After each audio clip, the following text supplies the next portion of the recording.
Today I'm watching the Twilight Zone Season 2, Episode 1. It is crazy to think that I'm on the second season of this show already. I'm really enjoying the episodes. I'm very curious to see where the second season is going to take us. The previous season ended with this story about a writer who was able to bring his characters to life, his wife Victoria. He kept the tape reels of their character DNA in these envelopes, and we saw Rod Serling made an appearance in the episode as himself, which was really interesting.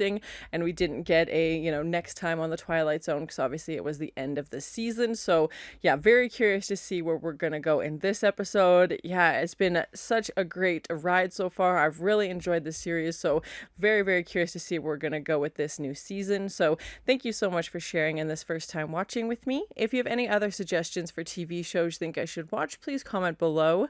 And if you want to have a say in what movies or TV shows I watch, be sure to join Patreon. And as always, please like, comment, and subscribe to this channel, and check back often for more awesome content. A journey into a wondrous land of imagination. Next stop, the Twilight Zone. Oh my gosh, I always watch the intros. I like this one. I thought maybe they were going to go to the eye again because it had like the black bar coming up, but yeah, it's short, sweet. I like it. I'm still waiting for that infamous door to show up, but yeah, a good start. An errant piece of flight tore a hole in a wing tank, and like a wounded bird, this is where she landed. Okay, very interesting. He's speaking in the sets. Like, we've had his narration and stuff before, but yeah, they just had that quick pan to him, like, on the exact same location on the beach, speaking. So, yeah, and that's very interesting, especially, like, the changes throughout the season, so that's cool.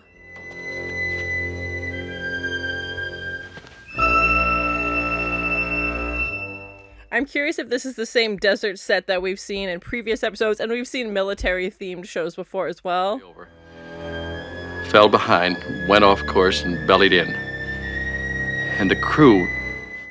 And we get character narration as well. That's interesting. It reminded me of that road trip episode as well. He was a tail gunner. Klein, he was the upper turret gunner. Now let's see, who else? Yeah, it looks like a bigger plane, so yeah, I'm curious where the rest of the crew went. And it sounds like he's, struggling to remember, obviously.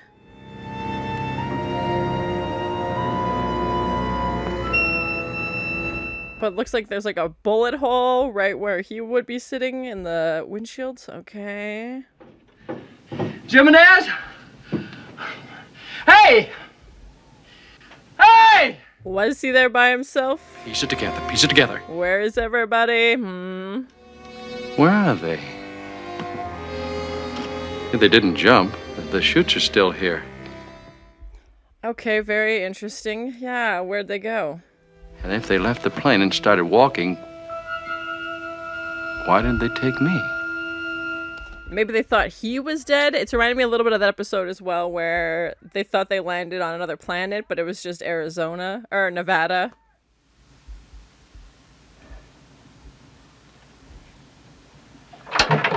And no music either. Like, it's very quiet, very isolated. You could just see, like, such a great performance. You can feel how panicked he is. Oh, there's the music kicking in. He's trying to remember. He's got no one else to, like, talk to about this. Trying to piece it together. Logic for everything. I just have to keep it cool, that's all. And we started season 1 as well with, a guy being all by himself, trying to find people. I command this aircraft, and I'm in charge, and I'm responsible. He's trying to, like, build back his confidence and just, feel more self-assured as to what's going on. I'm very curious where we're going to go with this one. I don't know yet.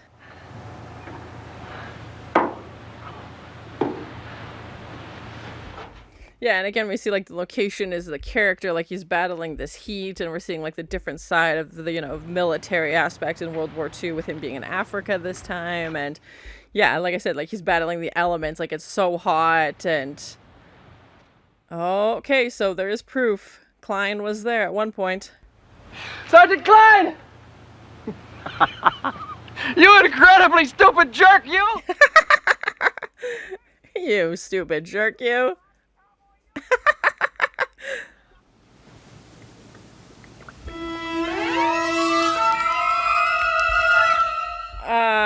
What? What?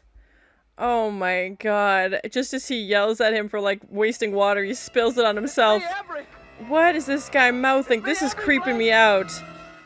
Oh my gosh. No sounds obviously coming out of him, but just, like, this laughing. Oh, and of course he disappears. I don't know if it was laughing, scared, something. It was hard to tell, but yeah, obviously he's not there now. That was creepy, though. Like, the not even, like, sound coming out of him. Ugh. Mayday.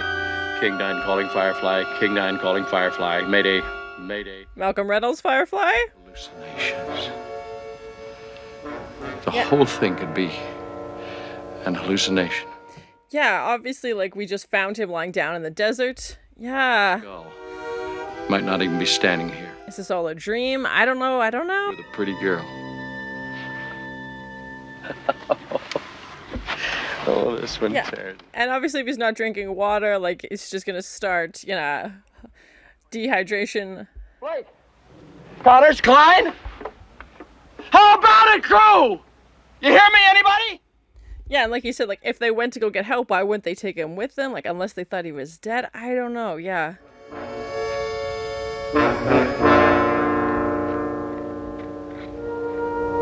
He's not gonna last long out here by himself, for sure. No matter what other sci-fi supernatural things happen, but, like, just logistics, he's not gonna last long.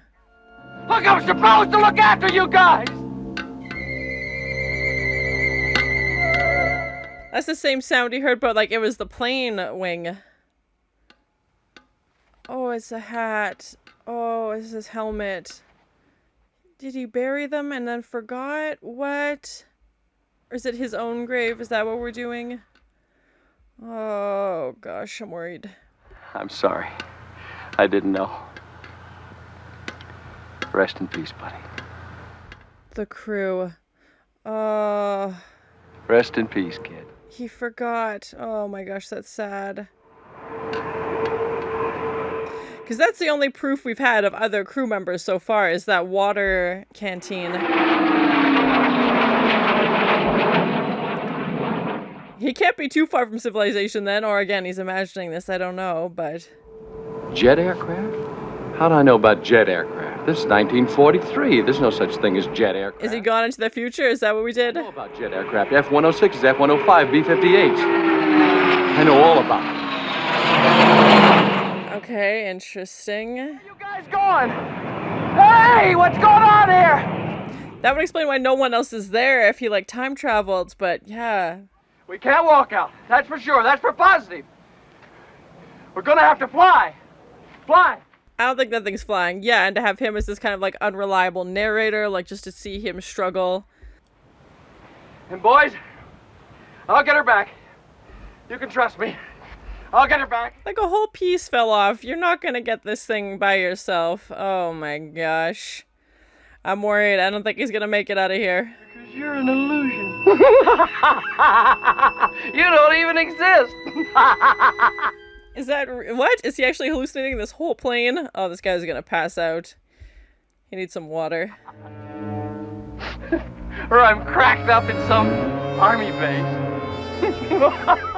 He's just trying to rationalize it to himself, all the places he could be. Because, yeah, obviously this isn't making sense.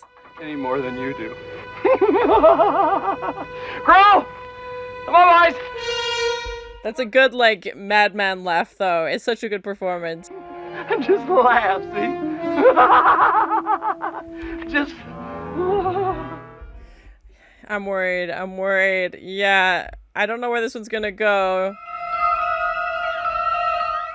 It's such a good performance, so I feel like I'm watching, like, a one-man play or something. Like, it's so well done.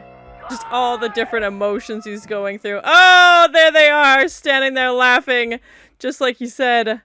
Oh my gosh. Nope. They're not there, of course. But it was almost like a mirage, like in the desert. Blake? Kransky? And again, we saw their mouths moving, but we didn't hear any sounds coming out of them. Oh, God. Oh, God, what's happening here? What's happening? I feel bad for him. Yeah, he doesn't know what's going on. Oh, God. Let me in on it. And how, like, frustrated you'd be, like, trying to figure out what's going on and, like, nothing's making sense. Odd. Yeah, I thought so too, so I checked with the Pentagon in Washington, his Army background. Captain Air Force Flew B-25. 17 years. Oh my gosh. 3 recurrent fevers. Some suggested disturbance.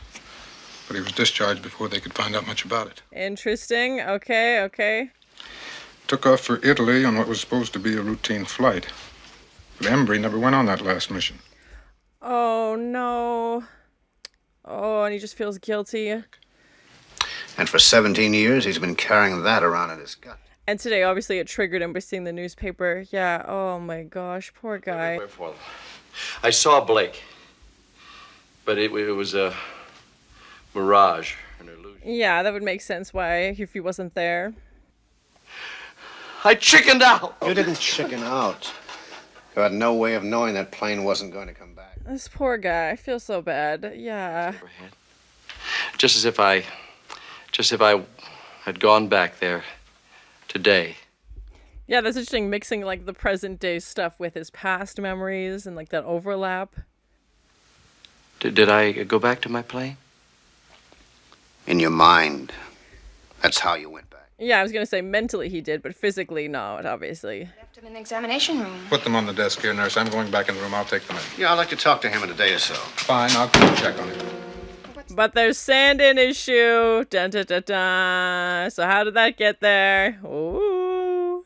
So that was my first time watching the Twilight Zone Season 2, Episode 1. It still feels crazy to say that I'm on the second season already.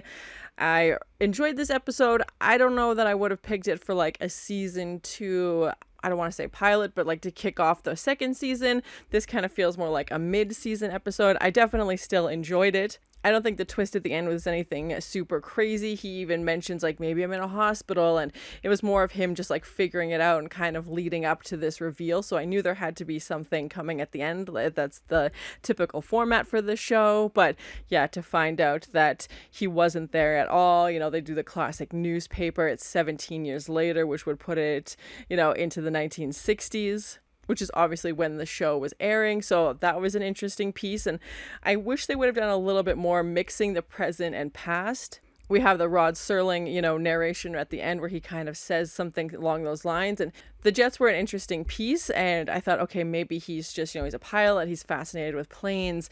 I thought at first maybe it was going to be a time jump because obviously the jets weren't around in the 1940s. But yeah, I wish we would have had a little bit more hints that they were trying to mix past and present. That seemed to be the theme that they were going for. Obviously with our captain, we get a new title credits and we get new music as well, which was interesting. The classic kind of repetitive, almost Jaws like, you know, theme music, that one note over and over and over again. So I love that we're getting that. And I always watch the intro credits, especially, you know, the start of the new season to see what changes they've made. I'm glad we didn't have the eye piece that we had at the last few episodes of the last season. It is a shorter intro that we had for the majority of the previous season, but, you know, just the black bar and then just the text zooming in saying, "Welcome to the Twilight Zone." You know, I thought that was cool and it felt spookier. You know, I felt like they're kind of playing up more of that horror element. And like we saw in season 1, episode 1, yeah, the pilot of the show, it's this guy, you know, trying to find everybody, looking through this abandoned town, you know, the phone booth scene and just, you know, this panic and isolation and just constantly questioning, you know, the phone book and, you know, where could everybody be. And I felt like it was interesting to have a similar style of episode for this start of this season as well. I don't know if that was intentional, but I just thought it was an interesting comparison that both of the seasons would kind of start that same way. Obviously I haven't seen season 3 yet, so I don't know where that one's gonna go, but yeah, first season, second season starting off very similar with, you know, our one main character, you know, exploring this location. And again, another great example that you don't need, you know, a huge cast other than the end, you know, 5 minutes of this episode. Obviously the whole episode takes place with him in the desert in this plane, and, you know, there's quick flashes of other characters, but he obviously doesn't talk to them, he can't interact with them. And to know that this whole Mirage, you know, illusion was fueled by his guilt that he wasn't there. And, you know, the whole time he kept saying like, "I'm responsible for you guys." Like, you could tell that he cared about them. And I thought maybe, okay, they had left him. Yeah, I wasn't sure where we were going to go. And I didn't even think the rest of the crew was maybe even real, because the only piece of the crew that we see that's, tangible, it is a bigger plane, obviously. So it would make sense that more than one person would be operating it. But the fact that, he sees the water bottle and we see Klein's name on it, it's like, okay, this is a tangible proof. But he's also an unreliable narrator and, is questioning his own sanity as he's going through this. And just to see him wake up in the sand, we don't get a ton of backstory and Twilight Zone characters as it is. Obviously, they're shorter episodes. So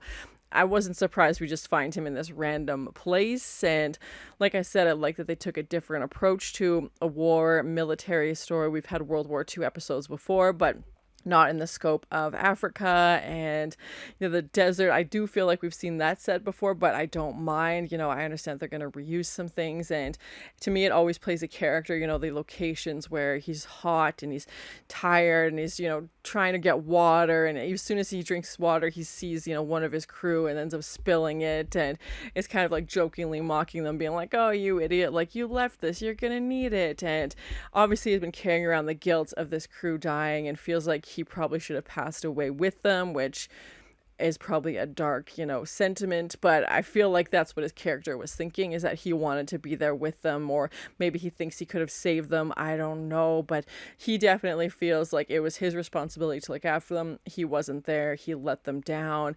Now they're never coming home, and 17 years he's been carrying around this guilt, and the newspaper headline, announcing kind of this anniversary that it's been 17 years since this happened, clearly triggered him, and he does end up being, in fact, in a hospital, which is one of the options he was, trying to figure out, like, maybe I'm in a psychiatric hospital, and the doctor's explaining to him that, like, you only mentally went there, but that it would have such a profound effect on him. Like, clearly this was something he was harboring for a long time and needed to talk to somebody about, and needed to get, this weight off his shoulders that it's not his fault. But in his mind, he thinks it is, or he thinks he should have been there at the very least, and maybe he thinks the outcome would have gone differently if he had been the captain during that trip. I did find it creepy when we had Blake in the plane and you could see him. It was hard to tell if he was laughing or screaming or something, but he had this, big expression on his face and no sound coming out. And that just felt super creepy to me. And then, of course, as he's just calling out for the rest of the crew, like just almost wishing it to life. It's exactly when they show up. He's like, oh, it'd be great if they just popped up out of the sand and I could see them all. And that's exactly what happens, except it's a mirage and, it's blurry. And, we just have that quick shot and he just runs over to them. And as soon as he does, they're gone. Like, he's just, he can't catch them. It's not tangible. He can't hold on to it. But you can just feel how much he wants this. And I don't recognize this actor. I apologize, but great performance as always with every episode, no matter the subject matter. The performance is so well done, and that's a lot of pressure, for an actor. It's a one-man show basically. Like, it felt like I was watching a one-man play where you have to carry this entire story by yourself. You don't get other actors to bounce, things off of or react off of, or have even that many props. Like, he had the water canteen. When he sees the grave, I thought, oh, okay, maybe he did die and he's going to see his own name on this. But he sees Klein's grave, obviously. And, I thought, okay, maybe it's coming back to him now. He's going to start to remember, because I was like, somebody must have buried him. I was like, he doesn't remember that they buried him. But obviously he wasn't there. It wasn't him that did that. But yeah, it was interesting. Like I said, I do wish we would have had a little bit more of the modern day mixed into the past, even if it had been in a Mirage or even something else from the 60s that would have clearly set it in that time period, so that I like that little trail of breadcrumbs where you can try and figure it out. Like I said, the jets, I just thought, okay, he's a pilot. Maybe he's hallucinating jets, because he's kind of hallucinating, multiple things at this point, and then even questioning if the plane is real, and then, just a desperate attempt to try and get it to start again. I was like, that's not going to happen. But again, you could just feel the range of emotions in this performance of, joking and laughing when he sees the canteen, and, the frustration and laying in the sand. And I like the transition of him almost like compulsively, trying to calm himself down by grabbing the sand, and then cut to them grabbing, the bed sheets. And of course we have the reveal at the end. So yeah, an interesting episode. Again, I thought maybe they would do time travel, which I guess in a sense they did, because mentally he went back in time, but his body, unless the sand in his shoe, you think he physically went back. I like that they had that in there as well. You kind of keep that door open. An interesting episode. Like I said, it wouldn't have been my choice to start a second season, but I still enjoyed it. We have Rod Serling do his, on-camera voiceover now, which is interesting. And even we have the main character do voiceover narration in this episode as well, which we haven't seen a ton of. We know the next episode is about some wishes in this kind of antique curiosity store. So yeah, I'm curious to see where we're going to go with that. We have had wish episodes before in the past with varying degrees of stories, and one's about an actress, and a couple other wish themed, the great big wish with the boxer. And yeah, so I don't know where this perspective on wishes is going to go. You definitely mentioned the genie, so maybe it's going more the traditional, wishes route. Crazy that I'm on season 2 already, but thank you so much for sharing in this first time watching with me. If you have any other suggestions for TV shows you think I should watch, please comment below. And if you want to have a say in what movies or TV shows I watch, be sure to join Patreon.